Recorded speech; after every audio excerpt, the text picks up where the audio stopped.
JMM, AJSU और JVM तीनों पार्टियों को कितना कमाई हुआ है कि चंदा से या फिर अन्य स्रोत से? देश में कोई पॉलिटिकल पार्टी जो है सूचना अधिकार कानून के तहत सूचनाएं नहीं देता है, और अव्वल वो मानता भी नहीं है कि वो सूचना अधिकार कानून के तहत है कि हम जनता के सेवक हैं लेकिन जनता को जानकारी नहीं देंगे। इसमें से आजसू प्रमुख क्षेत्रीय दल है और एक अच्छा खासा पार्टी माना जाता है, सुदेश महतो उसके सुप्रीमो हैं। तो इनकी स्थिति क्या है, इनकी कमाई कितनी होती है, कहाँ से होती है? अक्सर राजनीतिक दल के नेता और उनकी पार्टियां समाज सेवा के लिए जाने जाते हैं और खूबजोर जनता पर पैसा भी लुटाती हैं, लेकिन ये पैसा कहाँ से आता है, कौन देता है, ये बड़ा सवाल है। और इसी पर आज हम बात करेंगे। हमारे साथ बातचीत करने के लिए एडीआर के स्टेट कोऑर्डिनेटर सुधीर पाल जी हैं। सुधीर जी, लोकल खबर में आपका स्वागत है। आपने अक्सर चुनाव और राजनीतिक दलों पर खूब काम किया है और आपने अभी रिसेंटली यहाँ जो राजनीतिक दल के आय से संबंधित भी काफ़ी सारी जानकारियाँ जुटाई हैं। तो आप बताएंगे कि किस तरह का आपने जानकारी जुटाई है, कैसे जुटाई है ये? मूलतः हम लोगों के जानकारी का जो स्रोत है वो एक तो इलेक्शन कमीशन ऑफ इंडिया का वेबसाइट है, दूसरा जो इनकम टैक्स डिपार्टमेंट है जहाँ हर साल पॉलिटिकल पार्टीज़ को रिटर्न फाइल करनी पड़ती है, तो उसमें आरटीआई डाल के जो सूचनाएं हमको हासिल हुई उसके आधार पर हम लोगों तक सूचनाएं पहुंचाते हैं। और ये वो सूचनाएं हैं जो पॉलिटिकल पार्टीज़, राजनीतिक दल इनकम टैक्स डिपार्टमेंट को या चुनाव आयोग को सबमिट करते हैं। हम उन्हीं सूचनाओं की बात करें। यानी सूचना मांगने के लिए आपने दो तरीका अपनाया, एक आरटीआई, दूसरा इनकम टैक्स डिपार्टमेंट के यहाँ आरटीआई डाला, राजनीतिक दलों के यहाँ भी। तो जब राजनीतिक दलों के यहाँ आपने आरटीआई डाला था तो क्या जानकारी मिली, वहाँ से जानकारी मिली क्या और नहीं मिली? राजनीतिक दल तो आरटीआई के तहत कोई जानकारी नहीं देते हैं। अव्वल अगर आप देखें सीआईसी का जजमेंट देखें तो उसके हिसाब से पॉलिटिकल पार्टीज़ भी पब्लिक अथॉरिटी होते हैं और उनको आरटीआई के दायरे में वो आते हैं। लेकिन देश में कोई पॉलिटिकल पार्टी जो है सूचना अधिकार कानून के तहत सूचनाएं नहीं देता है, और अव्वल वो मानता भी नहीं है कि वो सूचना अधिकार कानून के तहत है। तो वहाँ से वहाँ से तो हम लोगों को सूचनाएं नहीं मिलती हैं। लेकिन यानी हम कह सकते हैं कि उनका दावा है कि हम जनता के सेवक हैं लेकिन जनता को जानकारी नहीं देंगे। माने कानूनन अगर आप देखें या हम लोगों को एक सामान्य नागरिक होने के नाते मुझे लगता है कि चूँकि पॉलिटिकल पार्टीज़ को 100% टैक्स का बेनिफिट मिलता है, कोई टैक्स नहीं लगता है। दूसरा, पॉलिटिकल पार्टीज़ को बहुत सस्ते दर पर ज़मीन मिलती है उनके ऑफिस वगैरह कार्यालय बनाने के लिए। और तीसरा, चुनाव के दौरान पॉलिटिकल पार्टीज़ को फ्री एयर टाइम मिलता है दूरदर्शन और आकाशवाणी पर। और चौथा, पॉलिटिकल पार्टीज़ को एक सेट मतदाता सूची का जिसका एक कॉस्ट होता है तो वो मिलता है। यानी कहीं ना कहीं अगर आप देखें तो पब्लिक के पैसे से पॉलिटिकल पार्टीज़ को बेनिफिट मिलता है, तो पब्लिक मनी से या लीगल। और तीसरी बात, इसलिए भी पॉलिटिकल पार्टीज़ को आरटीआई के दायरे में आना चाहिए क्योंकि वो जनप्रतिनिधित्व कानून के तहत गवर्नड है। तो यहाँ से जब जानकारी नहीं मिली तो आपने इनकम टैक्स डिपार्टमेंट में आरटीआई से जानकारी मांगा, तो वहाँ से किस तरह की जानकारी आपको मिली? जानकारी जो 52 क्षेत्रीय दलों के बारे जो जानकारी मिली तो उसमें सबसे महत्वपूर्ण है कि 26 क्षेत्रीय दल ऐसे हैं जो आज की तारीख में भी जिन्होंने 2018-19 का ब्यौरा जो है इलेक्शन कमीशन ऑफ इंडिया को उपलब्ध नहीं कराया है। ठीक है, पहला। दूसरी बात की जो जानकारी मिली है उसमें 90% जो फंडिंग पॉलिटिकल पार्टीज़ की है उस फंडिंग का स्रोत का पता नहीं है, यानी वो डोनेशन कहाँ से मिले इसके स्रोत का खुलासा जो है नहीं हुआ। और तीसरी बात कि जो बड़े डोनर्स भी किसी पार्टी ने दिखाया है तो उसका पैन नहीं है, जबकि कानूनन अगर आप देखें तो 20,000 के ऊपर के जो भी ट्रांजैक्शंस हैं उसमें पैन का या दाताओं का ब्यौरा होना चाहिए।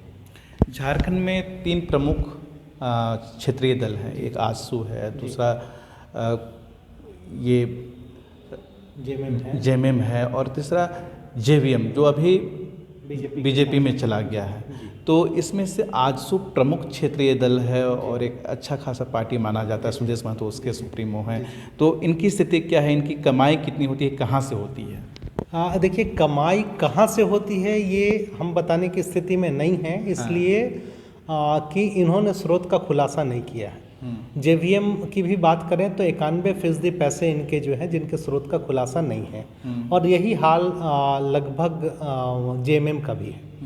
तो यानी इनको पैसा कहाँ से मिल रहा है, ये जानकारी ऑफिशियल तौर पर इन्होंने इनकम टैक्स को भी नहीं दी है और चुनाव आयोग को भी नहीं दिया है। हम बता पाने में सक्षम नहीं हैं, और इसकी बड़ी वजह ये है कि जनप्रतिनिधित्व कानून जो हमारा है उसका सेक्शन 29 अगर आप देखें तो इसमें ये व्यवस्था है कि 20,000 से कम के जो चंदा है या इनकम टैक्स डिपार्टमेंट जो है उसकी भी जो कानूनी प्रावधान है उसमें 20,000 से कम के चंदा देने वालों का नाम पता बताने की आपको ज़रूरत नहीं है। तो ये आप देखेंगे कि मैक्सिमम चंदा ऐसी पॉलिटिकल पार्टीज़ जो हैं वो 20,000 से कम का दिखाती हैं ताकि इनको स्रोत बताने की ज़रूरत न पड़े।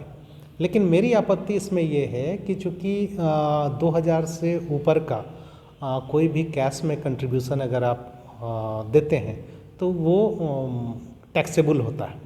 यानी डोनेशन 2,000 से ऊपर का जब भी आपको मिलेगा तो वो टैक्स के दायरे में आएगा नए कानून के हिसाब से, नए टैक्स कोड के हिसाब से। तो इस लिहाज से हमको लगता है कि इनकम टैक्स को ये सवाल पूछना चाहिए। लेकिन देश में राजनीतिक दलों से न तो ईसीआई कोई सवाल पूछ पाती है ना इनकम टैक्स कोई कार्रवाई कर पाती है। 100% इन पॉलिटिकल पार्टीज़ को टैक्स का बेनिफिट। जेएमएम, आजसू और जेवीएम तीनों पार्टियों को कितना कमाई हुआ है कि चंदा से या फिर अन्य स्रोत से? जो रिकॉर्ड उपलब्ध है उसके हिसाब से जेएमएम ने सिर्फ 75 लाख में चुनाव लड़ा है, सिर्फ 75 लाख में चुनाव लड़ा। और जेवीएम का लगभग 1.13 के आसपास है और इतना ही करीब आजसू को। अच्छा, तो ये है, यानी कि हमारे जो क्षेत्रीय दल हैं वो बहुत ही आर्थिक तौर पर कमज़ोर हैं रिकॉर्ड के हिसाब से, और जिसको कहा जाए निर्धन हैं, उनके पास इतना पैसा नहीं है कि संगठन ठीक से चला सकें, जो आंकड़े बताते हैं। एक बात यहाँ पर सवाल उठता है कि जब आपने आरटीआई से सवाल पूछा तो जानकारी नहीं मिली, इनकम टैक्स डिपार्टमेंट को भी ये जानकारी नहीं देते हैं, चुनाव आयोग को भी सूचना नहीं देते हैं, जो कि अनिवार्य है। जब इतना कुछ ये नहीं करते हैं तो इन पर कार्रवाई क्यों नहीं होती है और कानून क्या कहता है? कानूनन तो देखिए कि इनकम टैक्स के कानून की अगर आप बात करें तो आप 100% चूँकि इनकम टैक्स एग्जेम्पशन देते हैं, यानी कोई टैक्स नहीं लगता है, तो निश्चित तौर पर इनकम टैक्स को कानूनन ये हक है कि वो बुक्स ऑफ अकाउंट्स को चेक करे, वो कंट्रीब्यूटर्स का लिस्ट मांगे, वो उन दाताओं का पैन का डिमांड करे। ये तो कानूनन उनके पास अधिकार है।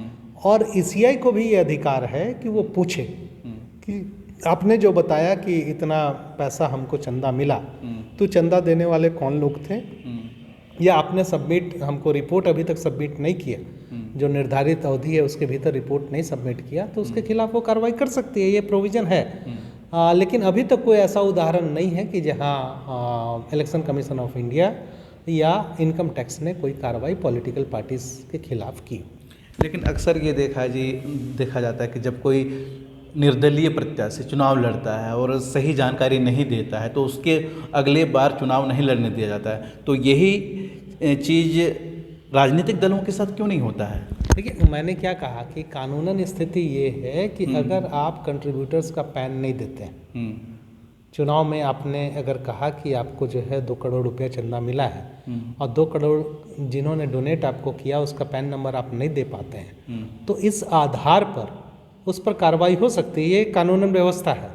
लेकिन चूंकि निर्दलीय कमज़ोर होते हैं इसलिए लोग कानून का इस्तेमाल करते हैं। बाकी पॉलिटिकल पार्टीज़ थोड़ा ज़्यादा संगठित और मजबूत होती है, इसलिए कई बार इनकम टैक्स या दूसरी जो वैधानिक निकाय है वो कार्रवाई नहीं करती। एक सवाल आप जो काम किए हैं उसको लेकर है, आपने सिर्फ क्षेत्रीय दलों की जानकारी क्यों जुटाई, नेशनल पार्टियां भी हैं, उनकी जानकारी भी आप जुटाते और साझा करते? नहीं नहीं, ऐसा नहीं है। हम लोग तो सालों भर सारे पॉलिटिकल पार्टीज़ का हम लोग लेते हैं। हाँ। ऐसा नहीं है कि केवल रीजनल पॉलिटिकल पार्टीज़ की बात, क्योंकि आज हम लोग झारखंड में जब बात कर रहे हैं तो रीजनल पार्टियों की बात यहाँ, नेशनल पार्टियों की बात हम लोग दिल्ली में करते हैं, ऐसा नहीं है कि नहीं करते हैं। और सारे नेशनल पार्टीज़ का, सारे रीजनल पार्टीज़ की हम लोग इर्रेस्पेक्टिव ऑफ कि कौन कहाँ है, हम लोग जानकारी इकट्ठा कर पाते हैं और हम वही जानकारी शेयर कर पाते हैं जो जानकारी हमारे तक मिल पाती है। जैसा हमने कहा कि हमारे पास सिर्फ 52 रीजनल पॉलिटिकल पार्टीज़ की जानकारी उपलब्ध है, तो हम सिर्फ 52 की बात कर रहे हैं। जो जानकारी नहीं दी गई उसकी बात हम नहीं कर पाते। हम बात कर रहे थे सुधीर पाल जी से, ये जानकारी दे कि राजनीतिक पार्टियां किस तरह से चंदा जुटाती हैं, कितना उनका आय होता है, किन किन मदों से होता है। इन्होंने ये भी बताया कि इन्होंने आरटीआई के जरिए राजनीतिक दलों से सूचना भी मांगी थी, लेकिन वहाँ से इन्हें निराशा हाथ लगी। इन्होंने जो जानकारी जुटाई है वो इनकम टैक्स डिपार्टमेंट के जरिए जुटाई है और सबके साथ साझा भी किया है। आप जान सकते हैं कि राजनीतिक दल अपनी जानकारी देने में किस तरह से कोताही बरत रहे हैं और जो जनता का सेवक होने का दावा भी करते हैं। बाकी अपडेट आपको देते रहेंगे, आप देखते रहिए लोकल खबर।